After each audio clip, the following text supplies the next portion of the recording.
1,326 cases and 635 deaths. Fulton County had the highest number of new cases over the past 3 weeks. More than 35% of those cases were in the city of Atlanta, which points to the ongoing health disparities amongst African American residents, who accounted for nearly 41% of new diagnoses. The city of Atlanta, as far as we know, as an organization, we've had a total of 289 employees to test positive for COVID-19. Out of those, 117 have recovered and returned to work. We are aware of 172 current cases, and I believe we've had deaths from 2 of our employees from COVID-19. Beginning today, in an effort to expand testing for our essential workers and first responders, we will offer COVID-19 testing for employees through the City of Atlanta Wellness Center. Our Wellness Center is located across the street from City Hall, next to the fitness center. An increase in positive test calls for the ongoing use of mitigation practices as outlined in phase 1 of our reopening plan. These include wearing a mask or face coverings, maintaining social distance, avoiding large gatherings, washing your hands frequently, and staying home when you can. I want to remind everyone that you can find the latest information on testing sites at our ATL Strong website at atlstrong.org. But again, if you are a City of Atlanta employee and you are one of our frontline employees, you can certainly avail yourself of testing at our Wellness Center. As the pandemic continues to impact our city and especially our most vulnerable communities, we are taking additional steps to offer relief. We are making additional funds available through the Federal CARES Act for small businesses and entrepreneurs. Last week, our administration announced the launch of the RESURGENCE Grant Fund, a new program to help small businesses in Atlanta recover from the effects of COVID-19, the effects that COVID-19 has had on their businesses. The RESURGENCE Grant Fund utilizes funds from the Federal CARES Act to support economic growth and recovery by providing grants to help businesses cover pandemic-related costs. These costs include complying with the requirements necessary for businesses to operate safely. The RESURGENCE Grant Fund offers small businesses in the city of Atlanta up to $40,000 to reimburse the cost of business interruptions as a result of COVID-19 closures. The funds can also be used for expenses such as personal protective equipment, cleaning supplies, and other health measures to protect employees and customers. In addition, businesses can access up to $10,000 of no-cost technical assistance services, such as legal resources and workforce development. This will help businesses as they pivot their practices to adapt to a more socially distanced, digital and touch-free environment where possible. Through the additional funding, our CreateTL and Strength and Beauty programs will also continue to offer $1,000 grants to alleviate hardships to the loss of businesses as a result of the pandemic. The Strength and Beauty program is geared towards our cosmetologists and our barbers, and the CreateTL fund is geared towards our creative industry and those in the gig economy. The application window for all 3 funds, including the RESURGENCE Grant Fund, will be open from August 10th through August 31st. And you can find updates and times for upcoming webinars and information on how to submit applications at investatlanta.com. And while these funds will provide critical assistance, we know they will not be enough for everyone. That's why we will continue to advocate for additional funding from Congress for those in need. Last week, I joined 69 mayors across Georgia in sending a letter to Senators Perdue and Loeffler asking them to include direct funding to cities in the next federal stimulus bill. Atlanta was fortunate in that we were able to receive direct funding because of our population threshold exceeded 500,000, but we almost did not make it through. Thankfully, updated census information was included, but cities with smaller populations, which includes almost every single city in Georgia, did not receive direct funding. And so we will continue to stand with those cities and those leaders and advocate on their behalf. I will now share an update on our public safety. Overall crime in Atlanta is down 20% from this time last year. Auto theft and theft from autos were also down this week. In an effort to stay on the downward trend, we strongly encourage residents to remove keys and valuables from your automobiles, and please don't leave vehicles running unattended, even if you are near your car and you are putting packages in and out of your trunk. We ask that you keep your keys on you and don't keep your keys running, don't keep your cars running.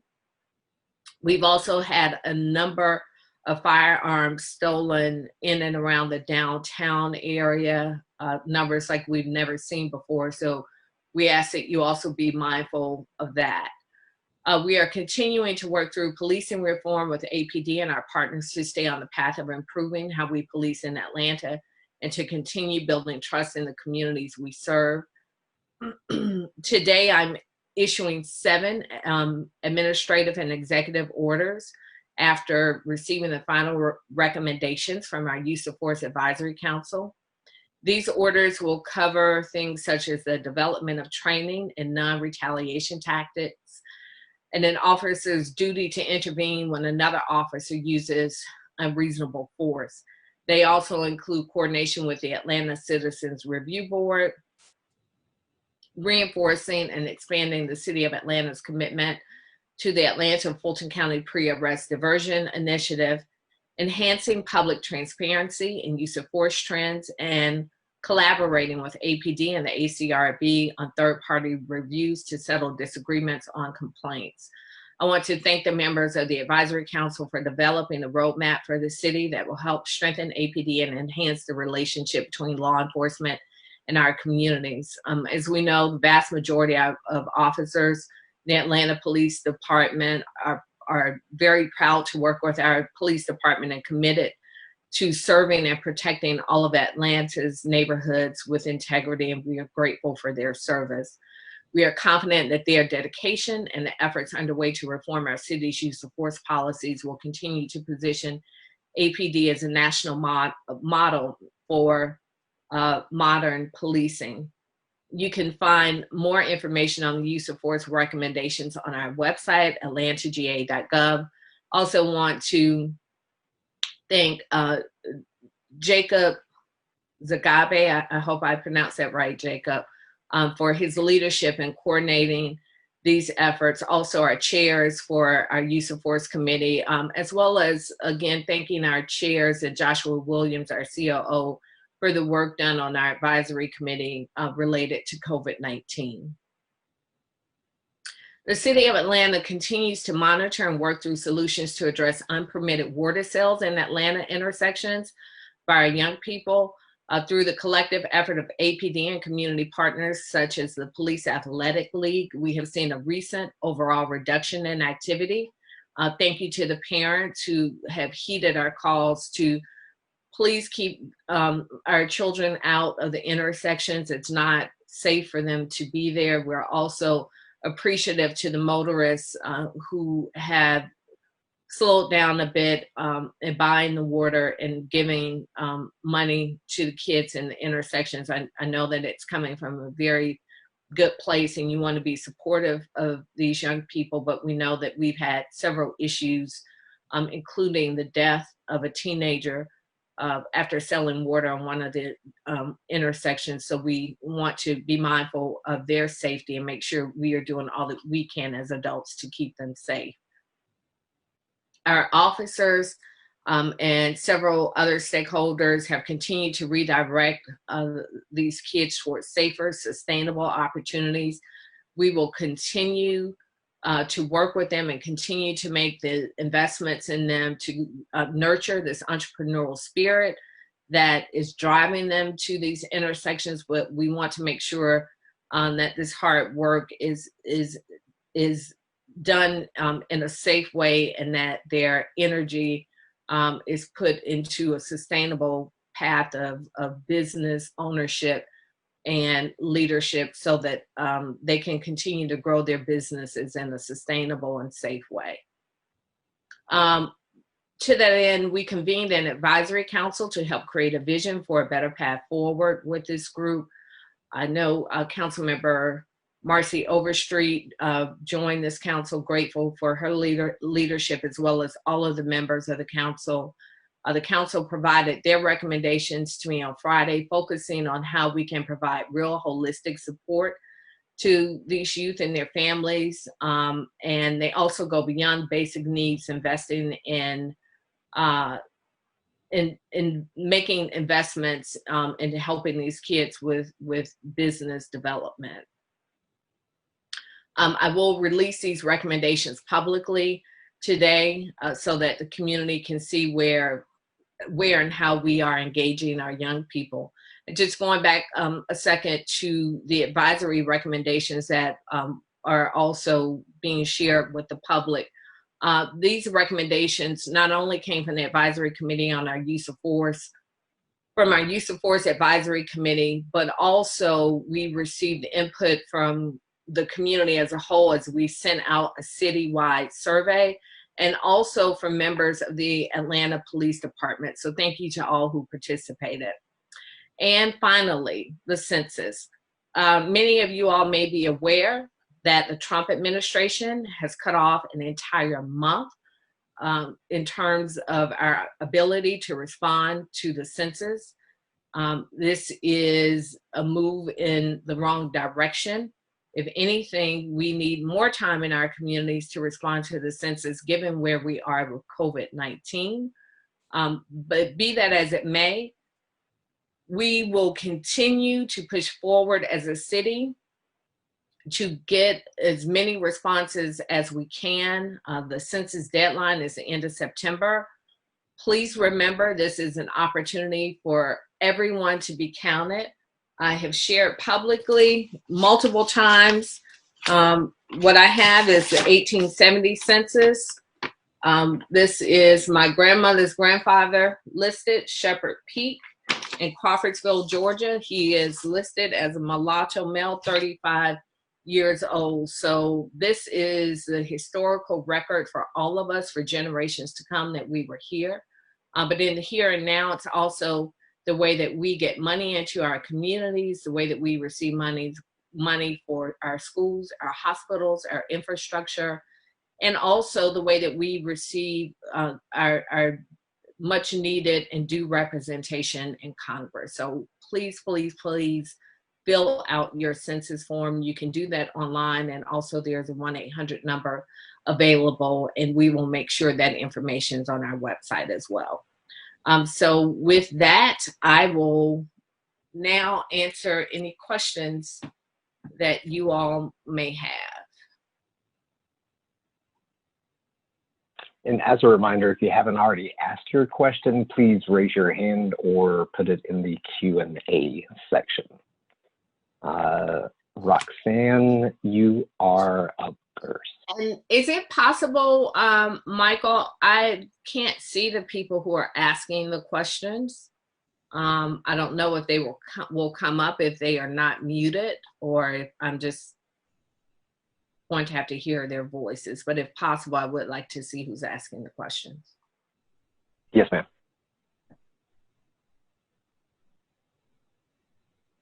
Okay, Roxanne, and who is Roxanne with? Hi, sorry. Hi, I'm Roxanne Scott with WABE News. My question is, does the city have planned to open cooling centers? If not, will there be coronavirus precautions? Or if so, I should say, and if not, will there be alternatives for places for people to cool off, especially since restaurants and movie theaters are also risky? As of now, given where we are with COVID-19, we don't have any plans to open the cooling centers, but I am going to toss it to our COO, Joshua Williams, to give you some more information on that. All right. Doug? Is Joshua here? Yes, good morning, Madam Mayor. Thank you.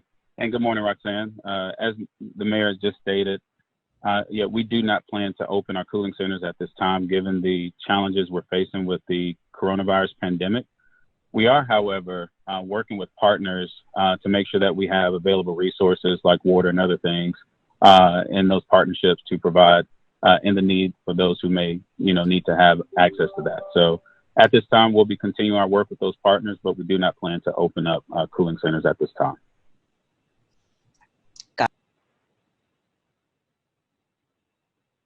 Doug? Good morning, Mayor Bottoms. This is Doug Richards with Channel 11.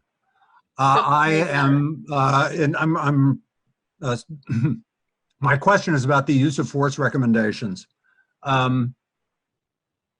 Do they go far enough? And in your opinion, to what extent do you have to balance the concerns that police officers have had about this issue, which of course led to sick-outs in recent weeks, as you go forward with this? And then what is the next step with regard to going forward with this? So thank you, Doug, for the question. And just so you'll know, I was planning on winning the Peachtree Road Race this year, so I'm sorry that I missed you there on July 4th. But as it relates to the use of force recommendations, part of the reason we receive community input and input from our officers is because we know that this is going to be a process. And I often cite something that one of our young activists said. He said, this can't be a us versus them conversation. This has to be a we conversation for us to move forward. So this is a first step. This is not going to be an easy process. Our use of force task force had a very condensed time period, 45 days in total. They covered an enormous amount of ground within 45 days. I believe there are 33 recommendations that have come out of that task force. We will also make sure that we have embedded within APD the support services that are needed.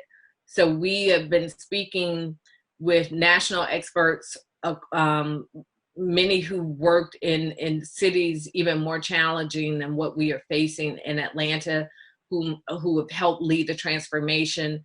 Rashad Taylor from our team also visited Camden, New Jersey, that is being touted as a great example of police reform and the positive impact that it's had on its community. So we will consider this a monumental first step, but I trust, as with any process, there will be some changes along the way.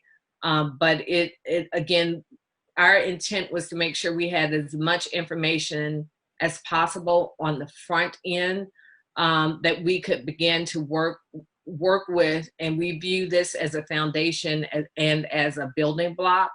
And we continue to look forward to receiving the input from our communities, as well as members of APD and retired members of APD. May I follow up? Do you have any concerns as you go forward with this? What are your concerns in terms of hamstringing police who are obviously concerned about that happening as well?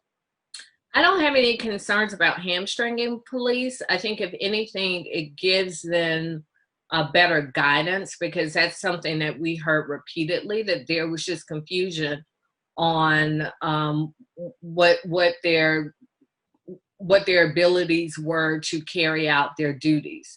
So I think this is a first step in helping to clarify what our policies and procedures are. But again, with it, as with anything, when employee expectations and manuals change, it's going to require that people be retrained in some cases, that they be fortified and reminded in others. But I think this helps give the clarity that our officers have been asking for. All right, Michelle Wright. And Michael, can you tell me what organization they're with as you introduce? If y'all, before you ask your question, if you could say your name and the outlet that you are with, please. All right. Can you hear me? It's Michelle Wright. I'm with WSB Radio. And I was wondering if you could just give us an update on the lawsuit from against the city from the state. We're still in mediation, Michelle, and mediation continues, and hopefully we'll be able to come to some type of resolution. But as of now, we are still negotiating and discussing with the governor's office on, and that's pretty much all I can provide on that right now. I don't want to get into too much detail, but I think that you all have heard us speak publicly on the things that we do agree with, but we are continuing to negotiate through our mediator. Awesome. Thanks.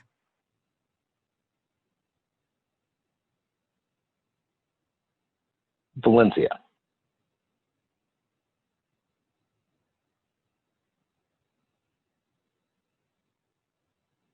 Here. Sorry about that. I just unmuted myself. This is Valencia Jones with CW69 here in Atlanta. I believe the last reporter asked the question that I was about to ask, but are you able to comment on the specific things that you all do not disagree with? Generally speaking, what I can tell you is that obviously the governor and I agree that wearing a mask saves lives. Our disagreement is on whether or not that should be a mandate. The other part of the lawsuit was related to our advisory recommendations on business reopenings. And I have always said those were voluntary recommendations. And at some point, someone somewhere, I guess, read the recommendations and agreed that they were indeed voluntary recommendations. So I think that issue has been put to bed, but we are still discussing the mask mandate.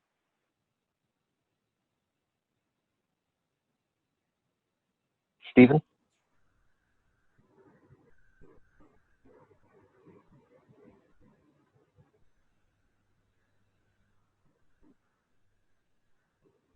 Stephen? Can you hear me? Hey, Mayor, can you hear me? I can hear you. Okay. Hey, it's Stephen Deere with the AJC. Hey, Steve. Hey, good to see you. How many frontline or essential employees does the city have? And will the testing be mandatory or voluntary? So we have under somewhere between 8,500 and 9,000 employees, I believe, at our last count.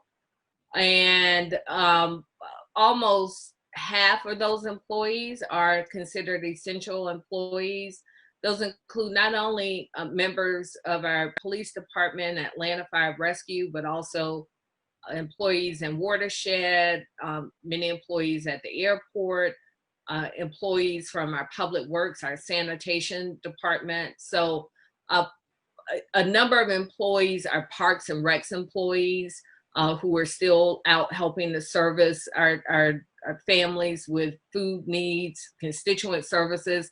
So probably many more employees than you would ordinarily think of are deemed essential because they keep the day-to-day functions of the city going forward. Many of these employees have had opportunities to be tested through means that we've set up for public safety and other personnel, but this also opens up an opportunity for all of our employees, our public works employees, sanitation, all of the employees who I mentioned. It gives them an opportunity to have a designated place in the city that they can also go for testing.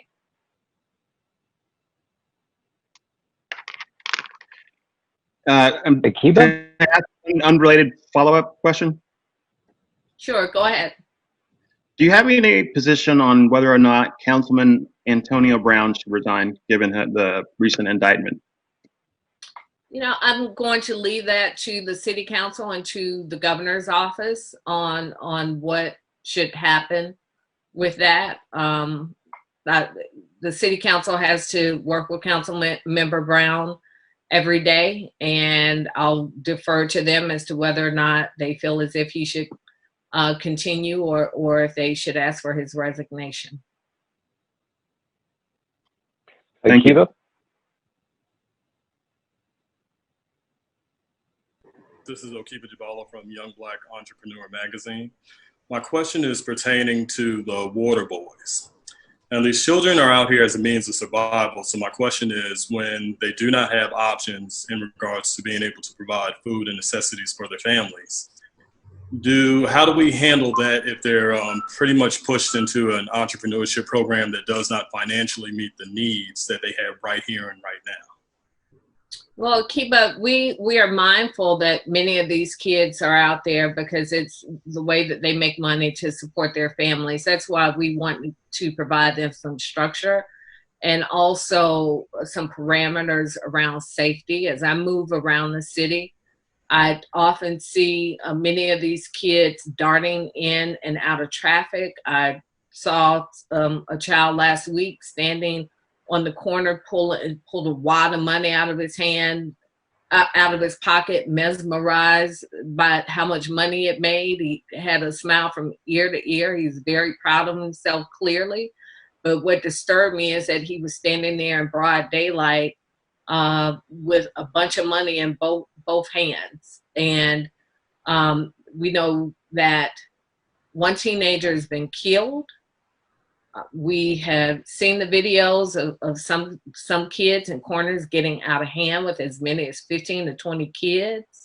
I've heard the stories personally from people who I know personally who've been assaulted when they won't buy water, or the kids throwing bottles at cars. We have gotten reports of kids running under tractor trailers to try and get to other cars at traffic lights. It's dangerous. If there were any way that we could continue with these kids on the corner and allow them to do something productive, we would do it. But at this point, it's a danger to the children, and we don't want to lose another child. We don't want another child to be hit by a car. I believe an 8-year-old who was hit by a car. So it has become untenable. Which is why we are going to try and put some structure and parameters around it to allow them to continue to build upon what they are doing in this entrepreneurial spirit and this hard work, because you see them out there hustling. We know they are working hard, but their safety has to be at the forefront, and also the safety of the motorists who are in these intersections every day. Maynard.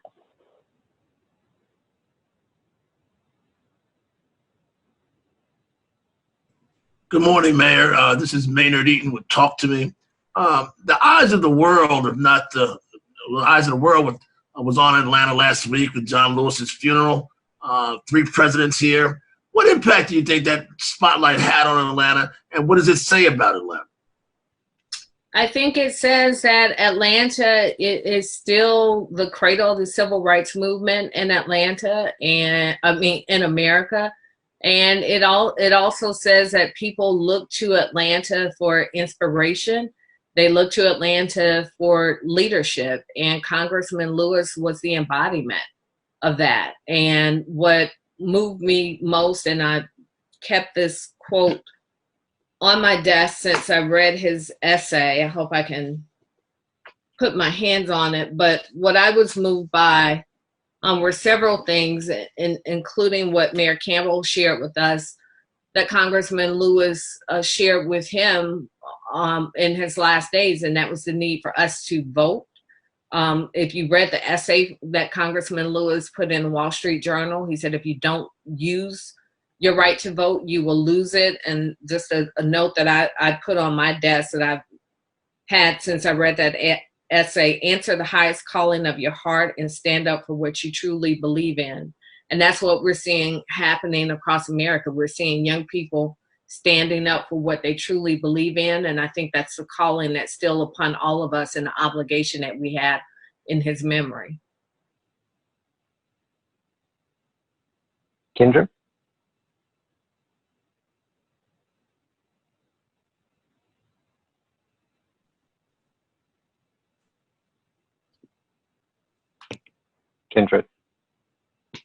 Hi, this is actually Adam Murphy with CBS 46 News. How are you, Mayor Bottoms?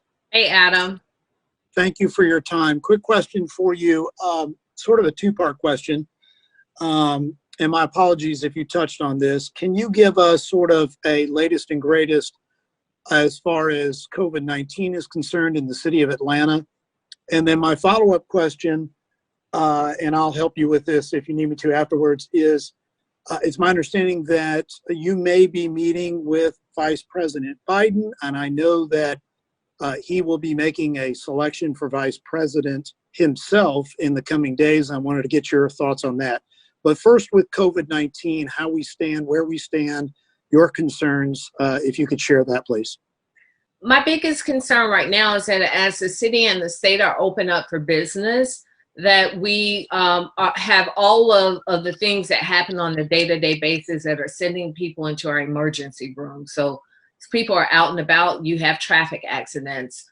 We know that there's been a spike in violent crime, so you have people going in with gunshot wounds, and it is what would normally be an already busy time in our emergency rooms is made 10 times worse because of COVID-19.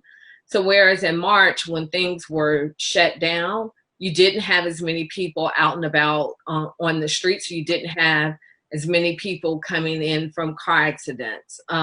So what's happening is that we are now seeing our ICU beds at capacity in the city of Atlanta. And we also know from looking at other cities what can begin to happen with our healthcare workers, with the fatigue, and with the stress that comes with treating COVID-19 patients, or even the inability, the emotional drain when you don't have an ability to treat a patient. So that's the biggest concern that I have right now.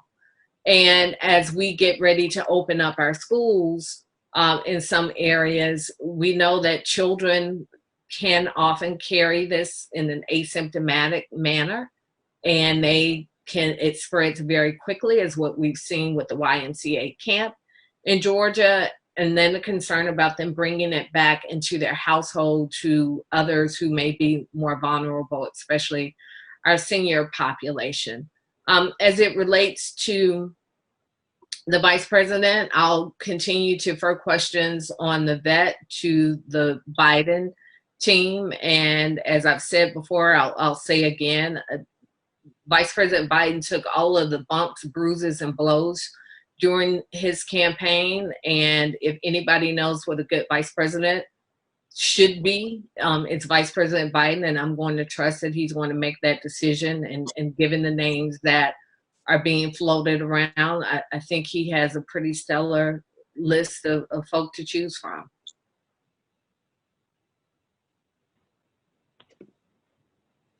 Doug, looks like you have one more. That's true. Mayor Bottoms, Doug with Channel 11 again. Briefly, another political question. Did you early vote in the Fulton County runoff, and would you care to share with us who you supported in the district attorney's race? I have not early voted yet, but I do plan on early voting. I was just talking to my mom yesterday about going down to State Farm Arena to early vote. I believe it goes through Friday. Doug, you can correct me if I'm wrong on that. So I do plan on early voting, but I'm really excited about seeing State Farm Arena as a voting precinct. And as it relates to the district attorney's race, I know Paul, and I also know Fani, so I have not made an endorsement in that race.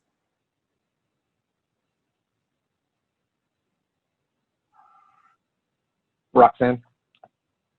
Hi, Mayor again. I just wanted to know, have you filled out your census form? Roxanne, I have not filled out my census form. I'll tell you why. The census team wants me to record myself filling out the census form. So each time I go to fill it out, and with us working remotely, I'm not ever prepared to record myself doing it. But given that the deadline has been pushed up, it is my intent to do it very soon, and you'll know exactly the date that I fill it out because we'll post it online. Dave. Hi, Mayor. Dave Huddleston from Channel 2. Two kind of quick questions on the same subject. How are you and your family feeling now with COVID? If you don't mind, give us an update of how your family is doing, and your thoughts on schools opening and how that process is going. So David, my son and I are doing fine. He's not very happy that he has been outed as patient 0, but I told him just about everyone in Atlanta assumed it was him anyway, so he's not happy about that, but we're doing fine. My husband's doing a lot better compared to how he was feeling, but he is having many of the lingering effects that we read about. He wakes up with a migraine headache every day. The other morning he took a shower and then told me he needed to lay back down for a little while after taking a shower. So the fatigue is still there. It just hits him in unexpected times, but he is moving about. In fact, he went into his office today. So all in all, he's doing 100% better compared to how he was. But with so many, there are all these lingering effects of COVID that we don't know what the long-term effects will be. And he's experiencing some of them. And then your thoughts, ma'am, on schools reopening and how that process is going, or any concerns you may have regarding that. I supported Atlanta Public Schools and superintendent and the board's decision to delay their opening and go to the 9 weeks.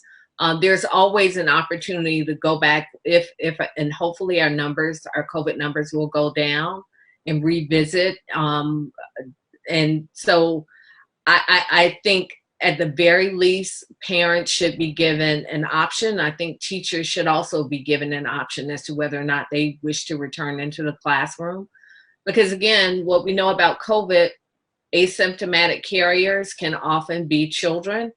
And on top of that, you've got cafeteria workers, custodians, bus drivers, teachers. In my household, when my kids come home from school, it's my mother at my house waiting for them every day. So there are a number of considerations that have to be given. I've chosen not to send my children back for the first part of the school year.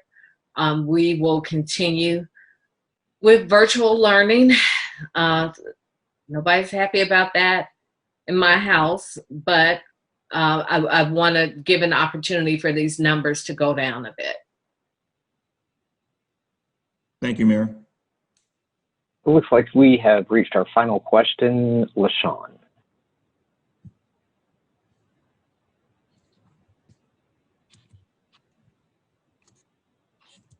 LaShawn?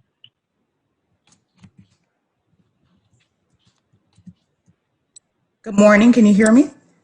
Hey, good morning. I can hear you. Good morning, Mayor Bottoms. My question is, yesterday there was a group of protesters outside of the Georgia Department of Labor. They have not received their unemployment benefits, and now they're calling on elected officials to help them. What do you say to that? Well, if they are Atlanta residents, part of the reason we've created so many of our relief funds were because we wanted to be able to stand in the gap for our residents. So I would encourage them to visit atlstrong.org. Also, we have called upon Congress to get past this stalemate and continue to provide benefits to Americans across this country who are in need. People aren't just concerned about paying their rent. They're also concerned about how they will eat. And so we will continue to deliver meals and provide meals to Atlanta families, also providing relief funds where we can, and just reminding people, if you live in the city of Atlanta, your water bills have been suspended for the time being. We've called upon our partners in the city to discontinue evictions, and we'll continue to provide resources as we can. But meanwhile, we're calling upon Congress to put money in the hands of Americans because people are hurting. Thank you, Mayor Bottoms. Thank you. It looks like we've reached the end of our questions. All right, thank you all. We look forward to getting your feedback on today's session, and any recommendations or comments or observations you have will be greatly appreciated. Thank you.